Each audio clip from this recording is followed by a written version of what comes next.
ശ്രീനാരായണ ഗുരു open സർവകലാശാലയെ digital global യൂണിവേഴ്സിറ്റിയായി ഉയർത്തുമെന്ന് സർവകലാശാല ബജറ്റിൽ പ്രഖ്യാപനം.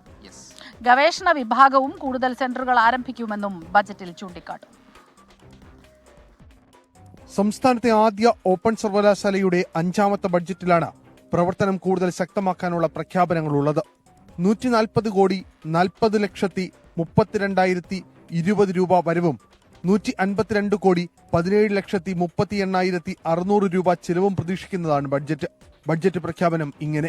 പഠന കേന്ദ്രങ്ങൾ മികവിന്റെ കേന്ദ്രങ്ങളാക്കും. പേപ്പർലെസ് ഭരണ സംവിധാനത്തിനുള്ള ഓഫീസ് സംവിധാനം ഈ സാമ്പത്തിക വർഷം തന്നെ യൂണിവേഴ്സിറ്റിയിൽ സ്ഥാപിക്കും. അക്കാദമിക് പ്രവർത്തനങ്ങൾ കൂടുതൽ ബലപ്പെടുത്തുന്നതിനും പശ്ചാത്തല വികസനത്തിനും ഊന്നൽ നൽകുന്നതാണ് ബഡ്ജറ്റ്. വിദ്യാഭ്യാസം നല്ല ഗുണമേന്മയുള്ളത് നൽകുക എന്ന കാര്യത്തിലാണ് ഈ വർഷത്തെ ബഡ്ജറ്റ് കൂടുതൽ ഊന്നൽ നൽകുന്നത്.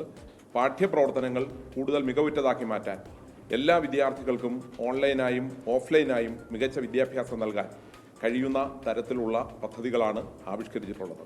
സർവകലാശാല ആസ്ഥാന മന്ദിരത്തിന്റെ രൂപകൽപ്പന NIT കോഴിക്കോട് ആർക്കിടെക്ട് വിഭാഗത്തിന് കൈമാറിയിട്ടുണ്ട്. സർവകലാശാലയ്ക്ക് വസ്തു വാങ്ങുന്നതിനും നിർമ്മാണ പ്രവർത്തനങ്ങൾക്കും 30 കോടി രൂപയും ബഡ്ജറ്റിൽ വകയിരുത്തി. 12 പഠന കേന്ദ്രങ്ങൾ കൂടി ഈ അധ്യയന വർഷം ആരംഭിക്കും. യൂണിവേഴ്സിറ്റിയെ സമ്പൂർണ്ണ ഭിന്നശേഷി സൗഹൃദ ക്യാമ്പസാക്കി മാറ്റുന്ന പ്രവർത്തനങ്ങൾക്കും ഈ വർഷം തുടക്കമാകും. ഈ ബജറ്റിൽ ഊന്നൽ നൽകിയിരിക്കുന്നത് ഇപ്പോഴത്തെ പുതിയ ഡിജിറ്റൽ ടെക്നോളജി ഉപയോഗിച്ച് പുള്ളി ഒരു ഡിജിറ്റലി എനേബിൾഡ് യൂണിവേഴ്സിറ്റിയാക്കി മാറ്റി പഠിക്കാൻ താല്പര്യമുള്ള ഏത് ഭാഗത്തും ഏത് ദേശത്തും ഏത് ഏജിലുള്ളവർക്കും പഠിക്കത്തക്ക രീതിയിലുള്ള ഒരു ഡിജിറ്റലി എനേബിൾഡ് യൂണിവേഴ്സിറ്റിയാക്കി മാറ്റിയെടുക്കാനുള്ള എല്ലാ ഫെസിലിറ്റീസും എസ്റ്റാബ്ലിഷ് ചെയ്യത്തക്ക രീതിയിലുള്ള ഒരു ബഡ്ജറ്റാണ്. എന്തുകൊണ്ടും ഈ ബഡ്ജറ്റ് യൂണിവേഴ്സിറ്റിയെ അടുത്ത തലങ്ങളിൽ എത്തിക്കാൻ പറ്റുന്ന ഒരു ബഡ്ജറ്റാണ്.